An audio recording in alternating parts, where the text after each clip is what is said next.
Hey everybody, Tim Alberg here. Welcome to this week's Ask a YFP CFP segment of the Your Financial Pharmacist Podcast, where we feature questions from you, the YFP community, to be answered by one of YFP Planning's fee-only certified financial planners. Before we jump into today's question, I want to give a shout out to YFP Planning's incredible team that makes this segment possible. YFP Planning offers fee-only comprehensive financial planning services that are customized to the pharmacy professional.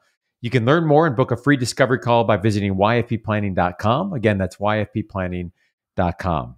Okay, Tim, this week's question comes from Jordan in Columbus, Ohio, who asked, do you have any advice on how to balance home buying with student loans? What are your thoughts? Yes, this is a good question. Actually, I don't know if it's one that we get a ton. Usually the question, that we're trying to balance is like investing with student loans.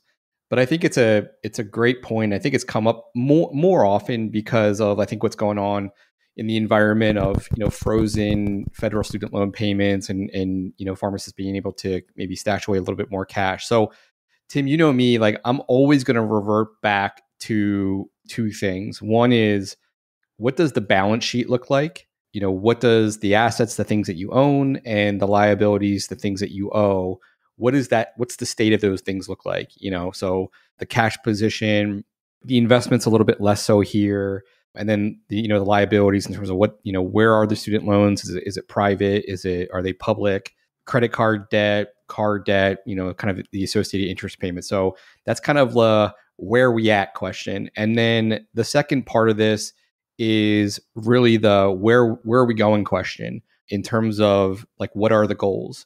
So I think without those two things, I think it's really hard to really give good advice to our clients at YFP Planning, because I think that's the foundation. So to me, I think to answer a question with a question, I would just ask some clarifying questions like, what is different today, versus yesterday? So is this, Jordan, because you're getting married, your family is growing, or is it more associated with FOMO? Your friends are all buying houses, so and we laugh, but that's actually one of the things that drives a lot of it's amazing how often our financial plans are really dictated by those around us, whether it's parents, our colleagues, etc. So to me, I would really want to dig into that to understand what it looks like. And then from there, get into a little bit more of the technical things of what is the plan? What is the strategy for the student debt? Has that changed? As I say often, typically with a lot of pharmacists, their financial plan is kind of dictated by the student loans, or it's the tail that wags the dog. And oftentimes when we set a student loan strategy for clients, that other factors like a home purchase is factored into that. So is this strategy, an aggressive strategy that we're trying to, pay as much as possible? Are we coming off of that? Is it a forgiveness strategy and we're changing jobs and we're looking at, maybe an aggressive strategy, which wouldn't necessarily align with a home purchase per se? I would say, and I always say, I've said this, in recent years, it's amazing how far we've come in terms of the average borrower, the average pharmacist really understanding the nooks and crannies of their student loans and the vocabulary that's associated. However, I would say 8 out of 10 times, now to 9 out of 10 times, and these are not official, stats, but oftentimes 9 out of 10 times those same people are not fully optimized with their student loans. So there's typically a little bit more of a meat on the bone in terms of what we can do to affect cash flow, tax situation, et cetera. Now, Tim, we'd be remiss if we didn't bring up the environment. With the freeze in federal payments, I think has allowed people to stockpile cash and maybe think about, hey, maybe we are a little bit, a lot of people are getting to this point of do I apply this when those payments come back on and interest is starting to kind of turn back on? Or do we, use this cash that we've been compiling to, get into a house sooner? And that's a real question to answer because, we see that rates are on the rise.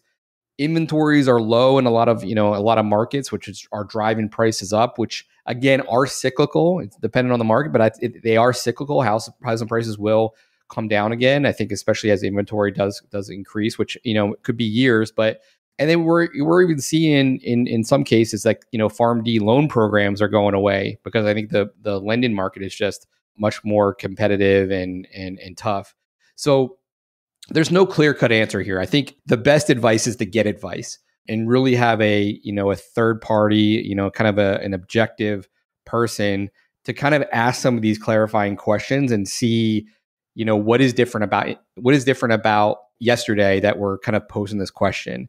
And it could be as simple as, well, a lot of my friends are doing this, so I want to do it too. I'm like, well, maybe that's not a good enough reason, but there may be things that we can do that, makes the impact of your financial plan very minimal in terms of, okay, we've kind of got this get out of jail free period with the student loans. And instead of applying that to the principal, let's get into the house sooner and then make sure that we construct the student loan strategy on the back end. That's perfectly acceptable. I think for some people, it goes back to that emotion too of like, how do you view the student loans? And if you're feeling like really angst about it, and that kind of outweighs the want to get into a home, then I would say, focus on the student loans. But there's so much here that's kind of interconnected and related that I think it warrants more in-depth conversation about what does the balance sheet look like?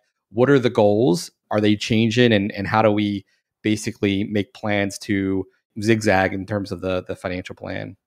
Great stuff, Tim. And a comment and then a couple recommendations for other resources. Comment just to follow up on what you said of maybe the best advice here is to get advice is, for Jordan and others listening, a reminder, we're only talking about two areas of the plan, two big areas, but only two areas of the plan, home buying and student loans, right? So, as we say many times on the show, it's a trap if we look at the financial plan, any area in a silo. And here we're talking about two areas, but we've got to broaden this out and also consider how do the other puzzle pieces, long-term savings, investing, thinking about the insurance side of the plan, the protection pieces, how do all of this come together and how does that influence the decision making as well?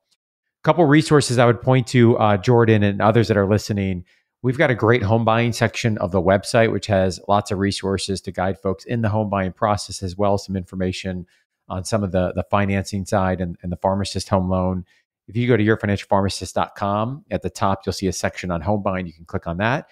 And Nate Hedrick, the real estate RPH, a friend of YFP that's been on the podcast many times, he wrote a blog article a couple of years ago titled 3 Strategies for Buying a House with Student Loans. And he talks about some of the spectrum and things to consider. And so we'll link to that blog article in the show notes as well. So I would just add to when we say like get advice and you said, something along the lines like these are two parts of the plan, that answer is true and false. I think with us at YFP, it certainly is. But I think if you talk to most financial advisors and you're asking about questions of like student loan and home pay, and buying a home, they're going to be like, I don't know, avalanche or snowball method.